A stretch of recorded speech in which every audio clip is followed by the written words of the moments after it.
বস আপনার চেহারাটা হলো প্রিন্সের বাচ্চার মতো, আপনি কোনো জায়গায় যাবেন না। আপনার যেই গেটাপের জুতা মুজা লাগবে এটা আমি বুঝি, আমি বুঝছি বললে কিন্তু এক চান্সে জুতাটা খাবো হয়ে গেছে গা। আয়েন বস, আসসালামু আলাইকুম, দোয়া রইলো। এই রোমান, কি অবস্থা? ভালো আছিস নি?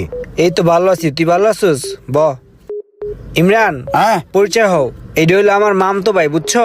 হেই ব্রো, কি অবস্থা, ভালো আছো? এই তো ভালো আছো না? মামুন, ও হইলো আমার দোকানের সবচেয়ে ভালো সেলসম্যান, বুঝছোস?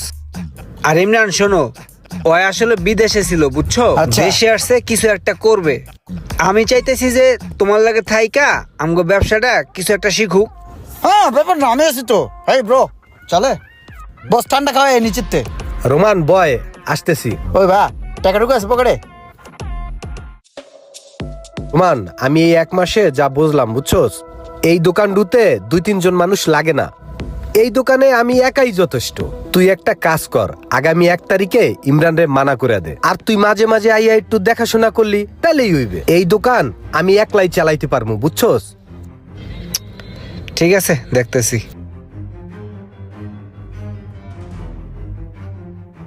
অনেকদিন হয়েছে ভাবতেছি তোমার একটা কথা কমু। কি বস, টেনশন এনি প্রবলেম কইলেন কি? এই দু একটা দোকানে বাড়তি মানুষ তো মনে হয় লাগে না। হ্যাঁ আমি ওটা চিন্তা করতেছি, 2-3 জনের তো দরকার নাই, অনেক বাড়তি লোক হয়ে গেছে গা। ভাই তো সব বুঝে, মোকাম চোকাম চিনে। ভাইয়ের একটা দোকান দিয়ে দেন সাইডে। আমি আসলে ভাইয়ের কথা চিন্তা করতেছি না, ভাইয়ার আমি ঠিকই আছি। আমি ভাবতেছি আগামী 1 তারিখ থেকে তুমি আর আইসো না।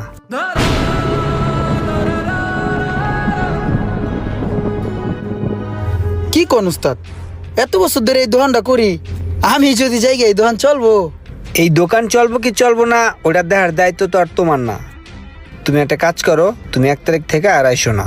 ভাই বসে কি কয় দেখেন না, ভাই বসে এগুলো কি কয়, ভাই একটু বুঝেন না, বসের একটু বুঝেন না, বসে কি কয়। উস্তাদ কোনো ভুল টুল করলে দেন না, দুটো বড় টরে দেন না।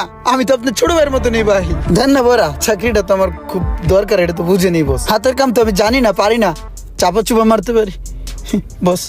তোমার কোনো ভুল নাই, আসলে এই ছোট দোকানে আসলে তোমার রাহা পসিবল না। তুমি তোমার চিন্তা করো।